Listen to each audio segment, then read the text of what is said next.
Hamlet, Prince of Denmark, by William Shakespeare. Unabridged narration by B.J.Harrison.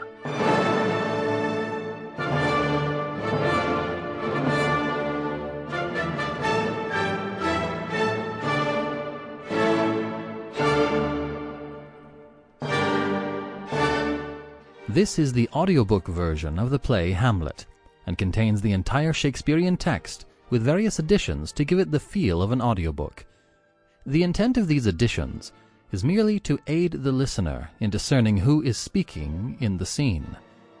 Each act begins with an introduction by Charles and Mary Lamb. And now, Hamlet, Prince of Denmark, by William Shakespeare.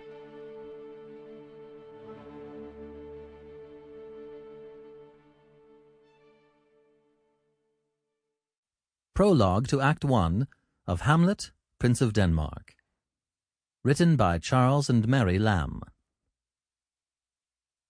Gertrude, Queen of Denmark, becoming a widow by the sudden death of King Hamlet, in less than 2 months after his death, married his brother Claudius, which was noted by all people at the time for a strange act of indiscretion or unfeelingness, or worse. For this Claudius did no way resemble her late husband in the qualities of his person or his mind, but was as contemptible in outward appearance as he was base and unworthy in disposition, and suspicions did not fail to arise in the minds of some that he had privately made away with his brother, the late king, with a view of marrying his widow and ascending the throne of Denmark, to the exclusion of young Hamlet, the son of the buried king and lawful successor to the throne.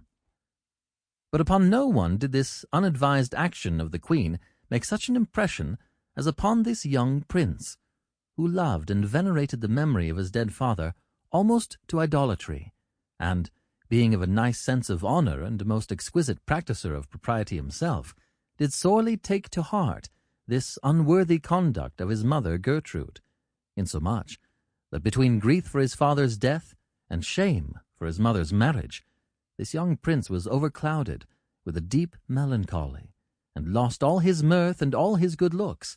All his customary pleasure in books forsook him. His princely exercises and sports, proper to his youth, were no longer acceptable.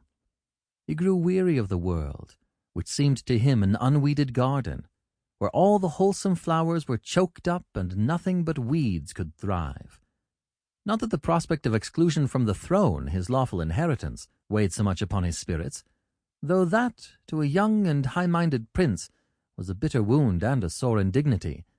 But what so galled him and took away all his cheerful spirits was that his mother had shown herself so forgetful to his father's memory, and such a father, who had been to her so loving and so gentle a husband.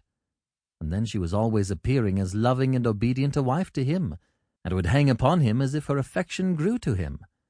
And now, within 2 months, or as it seemed to young Hamlet, less than 2 months, she had married again, married his uncle, her dear husband's brother, in itself a highly improper and unlawful marriage, from the nearness of relationship, but made much more so by the indecent haste with which it was concluded, and the unkingly character of the man whom she had chosen to be the partner of her throne and bed. This it was which more than the loss of 10 kingdoms dashed the spirits and brought a cloud over the mind of this honorable young prince. In vain was all that his mother Gertrude or the king could do to contrive to divert him. He still appeared in court in a suit of deep black, as mourning for the king his father's death, which mode of dress he had never laid aside, not even in compliment to his mother upon the day she was married, nor could he be brought to join in any of the festivities or rejoicings of that, as appeared to him, disgraceful day. What mostly troubled him was an uncertainty about the manner of his father's death. It was given out by Claudius that a serpent had stung him, but young Hamlet had shrewd suspicions that Claudius himself was the serpent.